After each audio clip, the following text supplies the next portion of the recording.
નમસ્તે વિદ્યાર્થી મિત્રો, નોબલ સ્કૂલ ગ્રુપની ઓનલાઈન એજ્યુકેશનમાં હું આપ સર્વનું હાર્દિક સ્વાગત કરું છું। આજે આપણે ધોરણ 6 આપણો વિષય છે વિજ્ઞાન।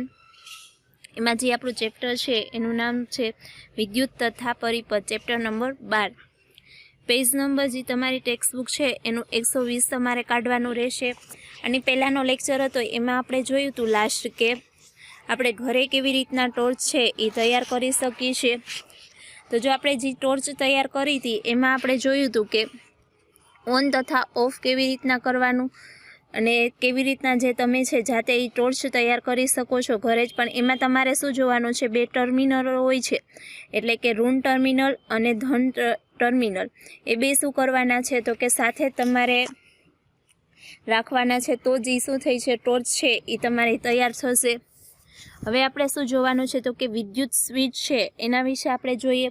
ઘરમાં તૈયાર કરવામાં આવેલી ટોર્ચને ઓન અથવા ઓફ કરવા વિદ્યુત બલ્બને વિદ્યુત કોષની ટોર્ચ સાથે શું કરવાનું છે, સ્પર્શ કરાવીએ અથવા હટાવીએ છીએ। આ એક સાધારણ વિદ્યુત સ્વિચ હતી, તેનો ઉપયોગ કરવો સુવિધાજનક નથી। આપણે આપણા પરિપથનો ઉપયોગ માટે સરળ તેમજ સુવિધાજનક સ્વિચ શું કરવાની હોય છે તો કે બનાવવાની હોય છે। એટલે કે આપણે જે સ્વિચ છે એ હવે આપણે બધાય ઘરે હોય છે, આપણે જોયું હોય કે સ્વિચ કેવી હોય છે, તો તમે જાતે પણ સ્વિચ તૈયાર કરી શકો છો। તો આપણે સ્વિચ કેવી રીતના તૈયાર થાય એના વિશે જોઈએ। તમારે શું કરવાનું છે તો કે બે ડ્રોઈંગ પિન, બે સેફ્ટી પિન, બે તાર તથા નાની થર્મોકોલની શીટ અથવા લાકડાનું બોર્ડ લઈને વિદ્યુત સ્વિચ બનાવી શકો છો। સેફ્ટી પિનની રિંગમાં એક ડ્રોઈંગ પિન લગાવી તેને શું કરવાનું છે તો કે થર્મોકોલ શીટ પર ચોંટાડી દો, જેમ કે આકૃતિ 12.8માં બતાવવામાં આવેલ છે। સેફ્ટી પિન સરળતાથી ફરી શકે છે તેની ખાતરી કરો કે હવે બીજી ડ્રોઈંગ પિનને થર્મોકોલ શીટ ઉપર એવી રીતે લગાવો કે સેફ્ટી પિનને શું કરો, સ્વતંત્ર છેડો તેને સ્પર્શ કરી શકે। આ રીતે જોડાયેલા સેફ્ટી પિનને આ પ્રવૃત્તિમાં તમારી શું હશે તો કે સ્વિચ હશે। હવે વિદ્યુત તથા સ્વિચને આકૃતિ 12.9માં દર્શાવ્યા મુજબ જોડીને પરિપથને પૂર્ણ કરો અને સેફ્ટી પિનને એવી રીતે ફેરવો કે તેને સ્વતંત્ર છેડો બીજો ડ્રોઈંગ પિનને અટકે તેમ શું જુઓ છો। હવે સેફ્ટી પિનને ડ્રોઈંગ પિનથી શું કરવાનું છે તો કે દૂર કરો।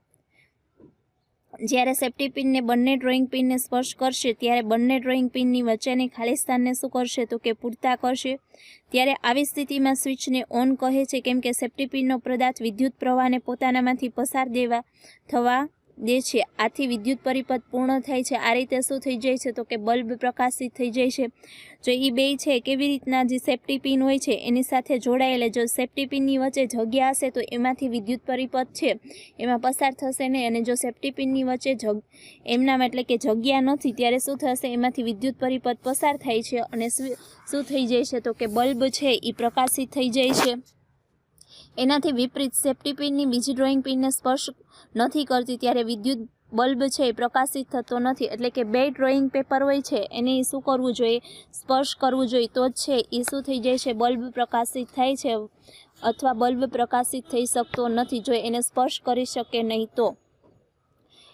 જો નીચે તમને શું આપેલું છે, ટોર્ચની આંતરિક દેખાવ, એટલે કે ટોર્ચની અંદરનો ભાગ કેવો હોય છે। જો ઉપર આપણે જોયું હોય છે ટોર્ચમાં શું હોય છે તો કે બલ્બ, અંદર શું હોય છે તો કે વિદ્યુત કોષ, એટલે કે જે બે હોય છે સેલ એ હોય છે અંદર। પછી બહાર શું હોય છે તો કે પ્લાસ્ટિકનું કવર આપણે હોય છે, અંદર જો શું છે તો કે પરાવર્તક છે, સરકતી સ્વિચ હોય છે, એટલે કે આપણે ટોર્ચ ચાલુ કરવા માટે એક સ્વિચ આપેલી હોય છે એ છે।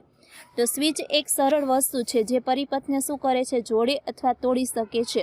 ઘરમાં સ્વિચનો ઉપયોગ બલ્બને પ્રકાશિત કરવા તથા અન્ય ઉપકરણો ચાલુ કરવા માટે કરવામાં આવે છે।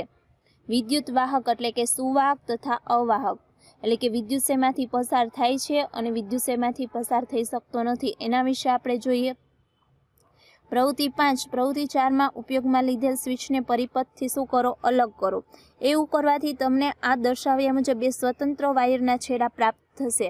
આ બંને વાયરોના બંને છેડાને એકબીજાથી નજીક લાવો કે જેથી તે એકબીજાને શું કરે તો કે સ્પર્શ કરે। શું બલ્બ પ્રકાશિત થાય છે। હવે તમે આ સ્થિતિને પદાર્થના પરીક્ષણ માટે શું કરો, પ્રયોગમાં ઉપયોગ કરી શકો છો।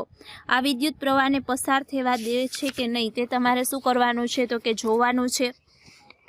તપાસ કરવા માટે વિભિન્ન પ્રકારના પદાર્થો જેવા કે ધાતુના સિક્કા, લાકડાનો બૂચ, રબર, ચાવી, પિન, પ્લાસ્ટિકની ફૂટપટ્ટી, લાકડાના ટુકડા, એલ્યુમિનિયમ પટ્ટી, મીણબત્તી, સિલાઈ મશીનની સોય, થર્મોકોલ એટલે કે વગેરે પદાર્થ તમે જોવાના અને કેમાંથી છે વિદ્યુત પસાર થાય છે અને કેમાંથી વિદ્યુત પસાર થતો નથી એ શું કરવાનું છે આપણે જોવાનું છે.